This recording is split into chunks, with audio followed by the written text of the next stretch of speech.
이웃집 여자 린다 이명란 -제26회 재외동포 문학상 대상. 옆집과 우리 집은 낮은 담장 하나로 이웃하고 있다. 무릎팍 높이만큼이나 될까 이 낮은 담장이 서로를 지켜주고 있다. 이삿짐을 풀고 난 후 어느 날 코뿔소 같은 옆집 여자를 보았다. 어찌나 첫인상이 무섭고 안 좋던지 당장 담장을 높여야겠다 했건만 긴 세월이 흐른 지금도 그 낮은 담장은 여전히 그대로이다. 그리고 거기에는 세상을 등지고 사는 갈색 머리 여자와 그 세상을 살아내야만 하는 검은 머리 여자가 나란히 살고 있다. 20여 년 전 마주했던 그녀, 거칠고 퉁명스러운 이웃집 그 여자를 대하는 것이 여간 고역이 아니었다. 친절한 이웃을 고대했건만 그 둔탁한 몸에 신경질적이고 괴팍하기까지 한 그녀를 이해한다는 것은 결코 쉬운 일은 아니었다.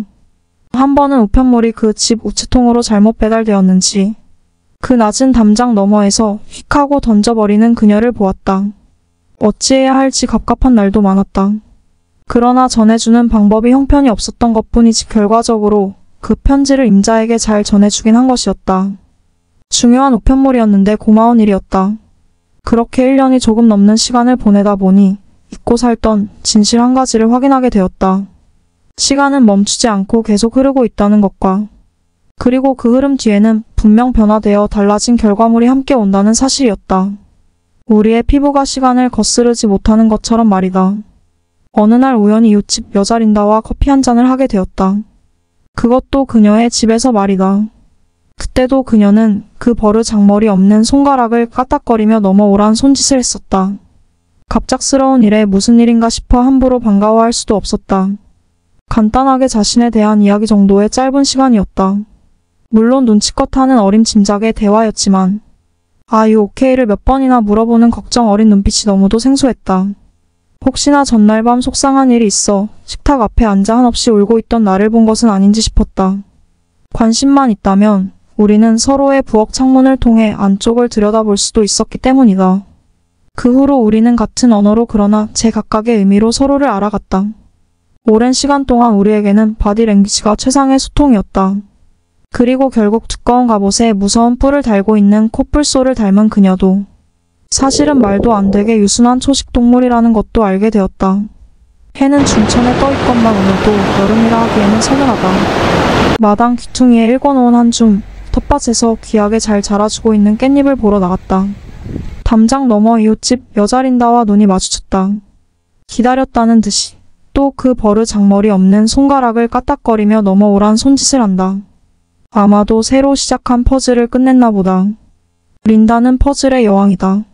그 두툼한 손가락으로 작은 퍼즐 조각을 잘도 집어 맞춘다. 얼마 전부터 1000피스짜리 퍼즐을 시작한다 하더니 거의 끝내고 있었다. 그 의기양양한 눈빛에 엄지손가락을 세우고 곧 잡을 쏴주었다. 햇살 찬란한 에메랄드빛 바다와 그 바다를 끼고 있는 산등성이에는 모형 같은 형형색색의 집들이 끼워 맞춘 듯이 서 있는 이탈리아 포스탄 오피오에스 ITANO의 풍경이었다. 아름다웠다. 어쩌면 린다가 한순간이라도 머물고 싶었던 곳은 아닐까 마음이 아련하다. 가장자리부터 메꿔 나가는 것이 분명 쉬울 텐데 린다는 그녀의 무지한 뚝심처럼 가운데 그림 조각부터 끼웠다 빼기를 반복하며 인상을 쓰곤 한다. 그럼에도 그녀는 어느 명상가의 하루처럼 한자리에 오래도록 앉아 퍼즐을 완성해낸다. 그녀 나이 17, 철부지 사랑노름에 고등학교 졸업도 하지 못한 채 어른이 되어버렸다. 엄마가 되고 동시에 맞은 배신과 곧 이은 아이의 죽음 그리고 끝내 맞은 파경. 두려움에 눈물조차 여유가 없었다. 그 끝도 없는 나락의 바닥에서 그녀는 또 다른 사내의 품에 의지하였지만 그곳에는 폭력과 보라빛 멍자국만 선명한 더욱 지독한 절망만이 그녀를 기다리고 있었다. 신의 저주가 분명했다. 이 세상에서 그녀의 호흡은 허락되지 않았다. 그저 칠흑같이 깊고 습한 가슴속에 뚫린 동굴에서만 허락된 신음이었다. 단추가 잘못 꿰인 탓이었을까 계속된 불행과 상처 증오와 후회.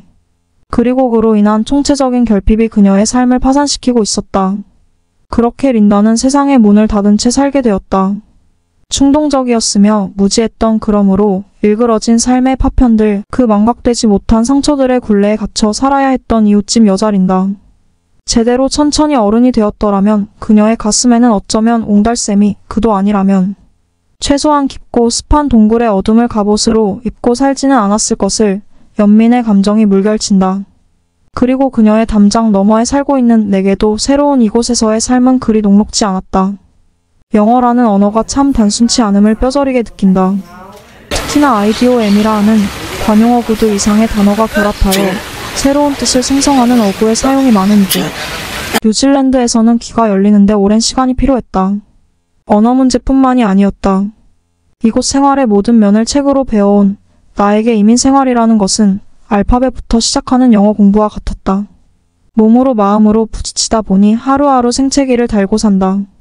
가끔씩은 한국 지하철에서 보았던 방글라데시인들이 생각난다.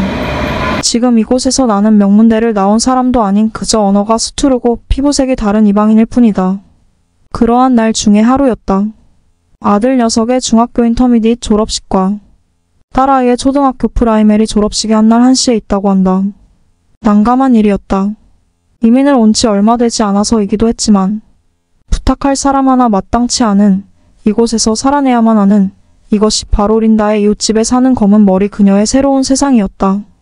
하는 수 없이 아들 녀석을 학교 입구에 내려주고 바삐 오겠노라 한마디 남기고 딸아이의 학교 향했다. 눈물 한 모금이 찔끔했다. 평탄하게 살아왔던 나의 시간들을 뒤로하고 담장을 넘듯 건너온 지금의 이 시간과 상황들이 무엇을 의미하는지 머리가 파래진다. 초등학교의 졸업식이었음에도 더디 끝났다. 서둘러 아들 녀석의 학교로 와보니 졸업식은 끝나고 여기저기 사진에 찍히는 기쁨들만 가득했다. 가슴이 바닥으로 떨어진다. 아들을 찾기에 마음이 바빠졌다. 그때 낯선 모습들이 나를 보고 손짓을 한다. 저쪽 편에서 원피스를 입은 뚱땡이 린다가 코뿔소 린다가 내 아들의 손을 잡고 걸어오고 있는 것이었다. 며칠 전 나의 넋두리를 마음으로 듣고 있었나 보다. 택시를 불러 타고 왔단다. 부모한테 주차 외면당했던 린다. 그녀의 어머니는 살던 집을 린다에게 미안함으로 선물하고 세상을 떠났다. 거의 20여 년을 정부주택에서 생활보호 대상자로만 살아왔던 린다가 낮은 담장이 있는 그 집의 주인이 된 것이었다. 그러나 그녀의 차고에는 차가 한 대도 없다. 자동차가 없는 생활은 상상하기도 어려운 이곳에서 그녀에게 차는 필요치 않았다. 그런 린다가 택시를 타고 그녀의 동굴에서 나온 것이다. 처음 이사를 오고 얼마 지나지 않은 어느 날 병원을 갈 일이 생겼었다. 급한 마음에 이웃집 린다에게 도움을 청하였었지만 짜증나는 말투와 마지못해 준 YLLO북 전화번호 부책 한 권이 전부였다. 그러했던 그녀가 오늘 우리 아이를 위해 택시를 타고 원피스를 입고 이곳에 온 것이었다. 지난 1년간의 그 시간은 분명 무심히 지나가지는 않은 듯하다. 아침나절의 속상함을 날려버리기에 충분한 기쁨과 감동이었다. 아들 녀석에게는 여전히 미안한 마음이 컸으나 두 아이들의 졸업식을 잘 마쳤으니 당연히 감사한 일이었다. 그리고 분명 거기에는 더 깊은 환희도 있었다.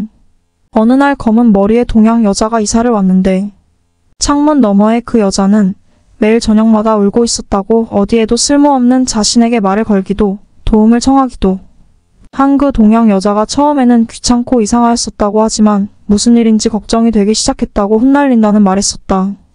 그녀에 대한 나의 연민만이 있었던 것은 아니었나 보다. 나 또한 그녀에게 동정과 연민의 대상이었나 보다. 영어도 제대로 못하는 동양인 여자가 혼자 아이 둘을 열심히 키우는 모습이 창문 너머 그녀에게는 결핍의 모습으로 보였던 것 같다. 이런 나의 결핍이 오히려 보라빛 멍으로 타버린 그 여자 린다의 무겁고도 공허한 결핍을 채우는 첫걸음이 된 것은 아니었을까 하는 아이러니컬한 생각이 드는 저녁이다. 한국에서라면 근처에도 안 갔을 그런 여자가 이제는 이웃이 되고 친구가 되어버렸는데 무슨 상관이랴. 각자의 결핍이 서로를 채워 살게 한 것 그것이면 충분한 것을. 세상을 등지고 살았던 갈색머리 여자와 이곳. 뉴질랜드에서 험난했던 세상살이를 훈장으로 여기는 검은 머리 여자가 도란도란 함께 늙어가고 있다. 그 나지막한 담장을 사이에 두고 저녁에 부는 바람이 좋다. 데크에 나와보니 옆집 창문 너머로 고개 숙인 린다가 보인다. 그녀는 오늘도 퍼즐을 맞추고 있다.